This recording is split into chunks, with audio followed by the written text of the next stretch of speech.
159, Torka Soran, historian of Pax Keep. It's been weeks since Onyx's enclosure in the slipspace bubble, and I cannot lie, it has many within Paxopolis rather uneased.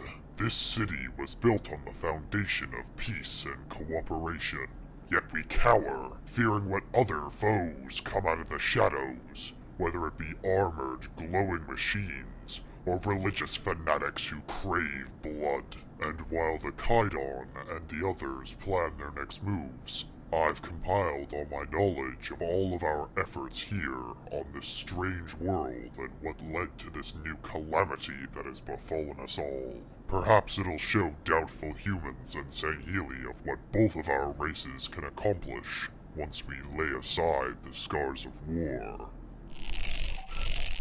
Though called Onyx, the Shield World is known as the Sarcophagus. It was once located in the first Onyx, an artificial Forerunner planet colonized by the humans. It was devastated in the wake of the Covenant War, and the Shield World was enclosed in a slipspace barrier until the humans discovered it after the war ended. Now we call this world Onyx in the hopes of beginning anew. Not long after the signing of the peace accords between our two species, your Oni took control of the planet for research. What kind of research I can only suspect. But what I do know is that we were not the first Sangheili to be on the planet. The Covenant warlord Julmandama was captured and detained by Oni until he escaped through a portal. In 2554, human leadership allowed our Swords of Sanghelios brothers to join Oni in discovering the many secrets within the Shield World. Soon a settlement was established, Paxopolis, the City of Peace. This city would grow and grow and grow, housing many researchers, and even our clans. But both of our governments knew this world would house dangerous creatures and machines. Forerunner armigers and sentinels guard ancient sites and repel any alien presence they deem a threat. And so a joint military presence was established in the Onyx United Research Project. The humans even sent a few Spartans in order to gain the upper hand against the many defenses of Onyx. In the beginning of the joint operation, the humans dispatched an old war veteran, Franklin Mendez, and we sent the female, Kasha Helit, to head the security of the growing city.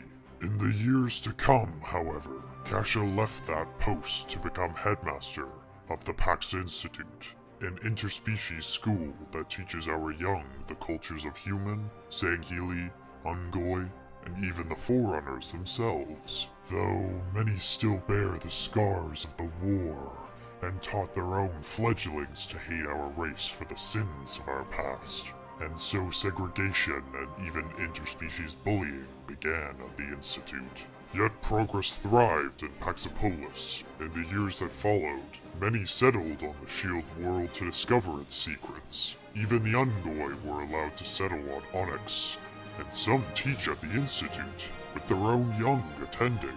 And we have made numerous strides in developing new vehicles.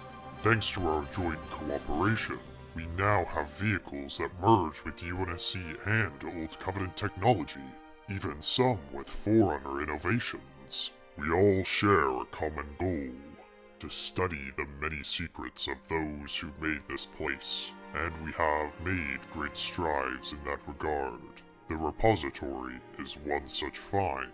Many of the scientists there are still unsure what the repository actually is. They concluded that it must be a Forerunner hangar of some kind, so we use it to store our experimental vehicles and even allow the students of the Institute to visit from time to time.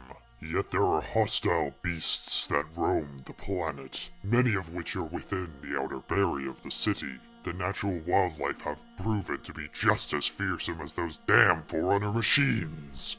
Wolf-like beasts prey upon the helpless throughout the Shield World's inner shell, as well as the recently discovered Raphacrete, a six-legged beast that many Sangheili thought were just mere myth. The creature destroys all in its path, and is a harbinger of death. Thanks to the effort of a few fledglings, we discovered that the creature is vulnerable to high-pitched noises and can be killed with heavy ordnance. With all the threats of the Shield World, none are as much destructive and powerful as our most important scientific research effort.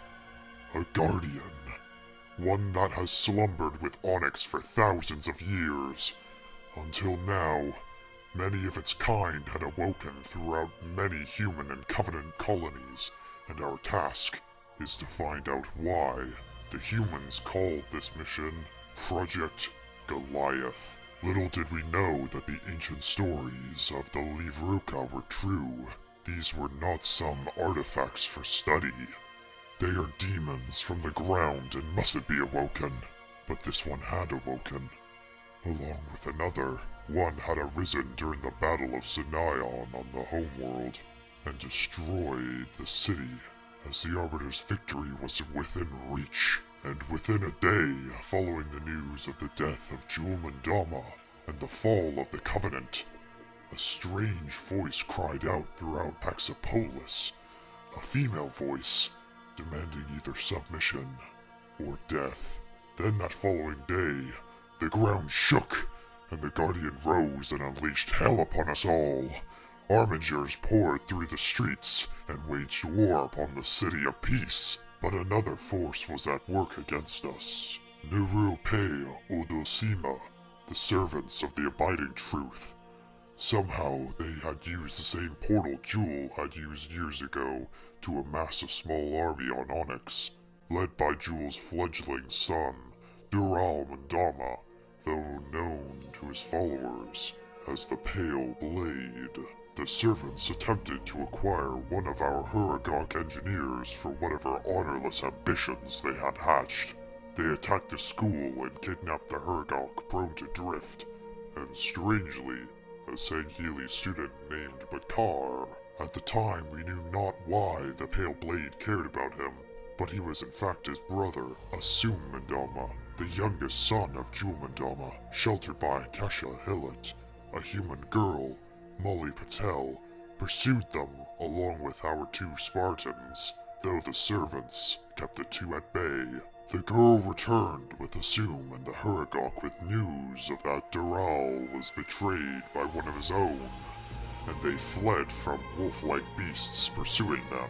But as his knee lied broken, his brother spared his life, for he did not share the desire of combat or taking a life. As the Guardian and thousands of Armigers brought destruction on us all, Molly, along with Prone to Drift, knew that it was only a matter of time until the Guardian called to whatever awoke in it to destroy us all.